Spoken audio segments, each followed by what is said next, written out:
आज जो press conference का मकसद रहा, क्या मकसद रहा? मकसद क्लियर है कि इस्लाम और पैगंबर इस्लाम के ख़िलाफ़ जो साजिशें की जा रही हैं उन सबको बेनकाब करना, और साथ साथ ये मुतालबा हमारा हुकूमत हिंद से है कि वो इससे बाज आए जो करवा रही है।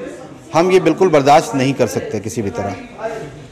जो जंतर मंतर पर आपके साथ में वाक़या रहा और जिस तरीके से पुलिस उसको रोकने की कोशिश कर रही थी, वो क्या पूरा मामला है जो एक वीडियो वायरल हो रही है? वो यही था कि हमें वहाँ पर धक्के मुक्के दे करके बस में भरा गया, फिर ले जा करके मंदिर मार्ग पुलिस स्टेशन में डिटेन किया गया।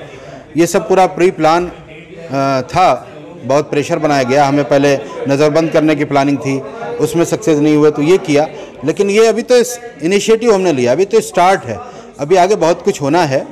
अभी हम वेट कर रहे हैं कि इन्होंने जो वादा किया है कि हम ऐसा करेंगे, अगर वैसा करते हैं तो ठीक है, नहीं करते हैं तो हम तो आगे बढ़ने के लिए तैयार हैं। इसमें मैं आपसे सवाल करना चाहूँगा कि जिस तरीके से जिस तरीके की वारदात है हेट स्पीचेस की या मॉब लिंचिंग की वारदातें कई सालों से लगातार चल रही हैं। जी जी जी। उस वक्त से आप कहाँ थे और अब आकर के इलेक्शन के टाइम पर ये प्रेस कॉन्फ्रेंस करने की, ये तहरीक चलाने की क्या वजह है? क्योंकि लोग इसको सियासत से जोड़ के देख रहे हैं। देखिए, लोगों का काम, लोगों की अपनी अपनी सोच है। हम हमेशा आवाज़ उठाते रहे हैं, और दिल्ली में जो 24 सितंबर 2020 को केस हुआ है, शौकत अली की मॉब लिंचिंग हुई है, उसका केस हम ही देख रहे हैं। एडवोकेट महमूद पराचा, उसके लिए दिल्ली हाई कोर्ट में हमारी पिटीशन फाइल है और केस हम लड़ रहे हैं। 9 लोग आरएसएस के अंदर हो चुके हैं अभी। तो मज़ीद इस तरह की जहाँ पर भी मामलात होते हैं, हम कोशिश करते हैं वहाँ पर आवाज़ उठाने की, जिस तौर पर भी। अब चूँकि ये इंतहा को पहुँच चुके हैं मामलात, बिलखुसूस इन सब चीज़ों से ज़्यादा हमारे नबी की इज़्ज़त व अज़मत है, अल्लाह की इज़्ज़त व अज़मत है। जब इनसे कोई कंप्रोमाइज़ नहीं हो सकता, हमारी जान जा रही है तो वहाँ तक तो हम बहुत कुछ सब्र करते रहे, लेकिन अब ये मामला बिल्कुल बर्दाश्त से बाहर है। तो तहरीक फरोख किस तरीके से जो है अब इस लड़ाई को जारी रखेगी? क्या जो भी हमारे राइट्स हैं, हम अपने राइट्स का यूज़ करते हुए इंशाअल्लाह ताला आगे बढ़ेंगे। किसी भी हद तक हमें जाना पड़े, हम अपने नबी के गुस्ताखों को घूमता हुआ नहीं देख सकते। इसीलिए हमने एक नारा दिया है कि अब या गुस्ताख रहेंगे या हम, यानी या गुस्ताख सलाखों के पीछे होंगे या फिर हिंदुस्तानी मुसलमानों को सलाखों के पीछे करो। तुम्हारी दुनिया देखे कि हम लाखों की तादाद में मुसलमानों को तुमने अंदर किया और आतंकवादियों को खुला छोड़ दिया। इसी प्रोग्राम के हवाले से एक मैसेज क्या देना चाहेंगे? क्योंकि उम्मत मुस्लिमा में लोग तिफरकों में बटे हुए हैं, ताकत कम हो रही है, उनको किस तरीके से एक जगह? देखिए, जो मुसलमान अल्लाह और उसके रसूल से सच्ची मोहब्बत करता है, मैं उन सब को दावत देता हूँ। जो यकीनी तौर पर अल्लाह उसके रसूल से सच्ची मोहब्बत करते हैं, मैं उन सब को दावत देता हूँ कि इसके लिए खुलकर मैदान में आ जाएं। मेरा नाम एहसानुल हक है, मैं तहरीक फरोग इस्लाम का नेशनल सेक्रेटरी हूँ। आज प्रेस कॉन्फ्रेंस जो रखी गई है, क्या मकसद है इसका? क्या मैसेज देने की कोशिश की थी? देखिए, जो देश में जो मॉब लिंचिंग और हेट स्पीच और इस्लामोफोबिया का जो एक कारोबार चलाया जा रहा है, और जिस तरीके से गुस्ताखियों का एक सिलसिला चालू हो गया है, इन सभी के खिलाफ आज हमने ये प्रेस कॉन्फ्रेंस रखा था। और हमने जंतर मंतर पे जो धरना हमने दिया था, उस धरना ना करने देने, प्रोटेस्ट जो हमारा आईनी राइट है, वो प्रोटेस्ट हमें नहीं करने दिया गया। उसके खिलाफ हमने ये आज का प्रेस कॉन्फ्रेंस रखा था कि ताकि आपके ज़रिए से हम सरकार तक अपनी बात पहुंचा सकें। क्या वाक़या रहा उस दिन? क्योंकि उस वक्त की कई वीडियो भी वायरल है। जी जी। क्या हुआ था पूरा मामला? 8 अगस्त के दिन जंतर मंतर पर जिस तरीके से पिंकी चौधरी ने, जो हिंदू रक्षा दल के एक नेता है, उसने जिस तरीके से नारे लगाए थे, इस तरीके के नौजबिल्ला उन्होंने नारा लगाया था, उसके खिलाफ हमने 24 अगस्त को जो है वो जंतर मंतर पे हमने प्रोटेस्ट जो है वो कॉल आउट किया था।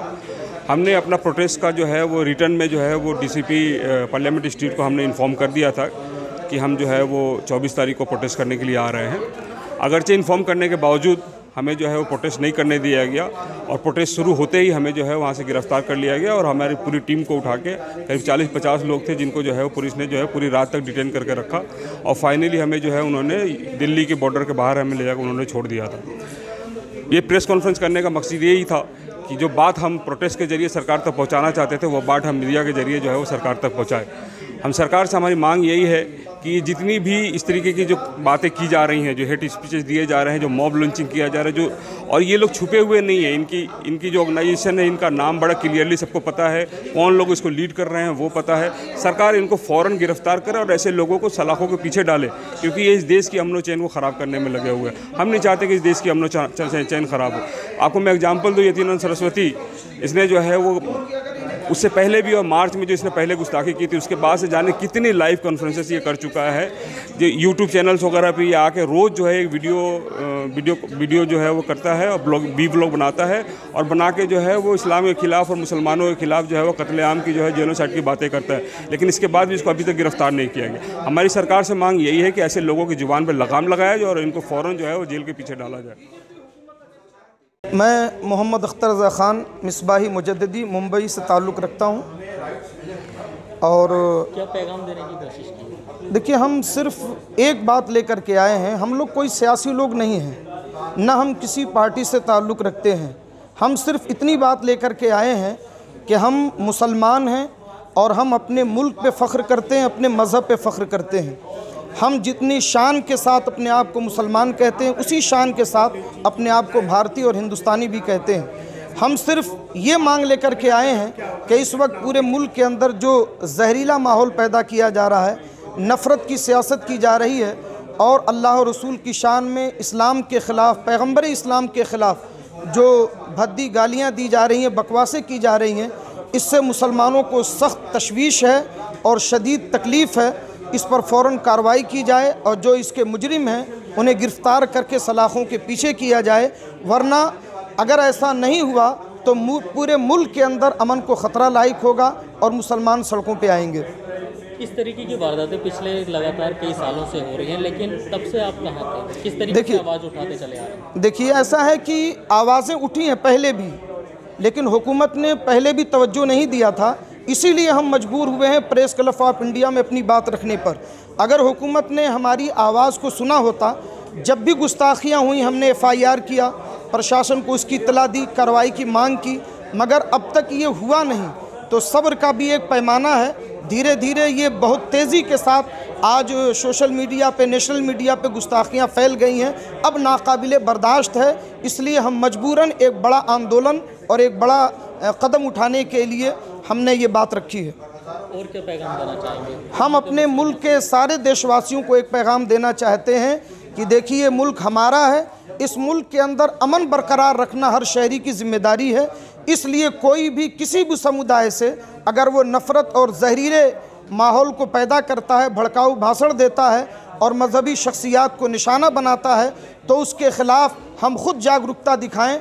और ऐसे लोगों को मैं हिंदू समाज से कहूँगा कि वो ख़ुद अपने ऐसे लोगों को कंट्रोल करें जो मुल्क के अमन को ख़तरा पहुँचा रहे हैं, ताकि ये मुल्क जो है वो शांति का जो हमेशा मेयार रहा है वो इसका बरकरार रहे और जमहूरियत की जो तारीफ़ पूरी दुनिया में है हमारे मुल्क के लिए, उस पर लोग हंसी न उड़ाएँ और मुल्क के लोगों को अमन और चैन के साथ रहने का मौका मैसर आए।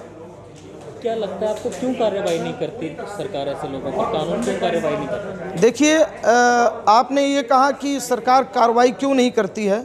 हम यही समझते हैं कि ये एक तरीके से सरकार की पॉलिसी है, गोया कि वो खुद ही चाहती है कि इस मुल्क में नफ़रत का माहौल बने, हिंदू मुसलमान डिवाइड हों और हम सत्ते में बरकरार रहें।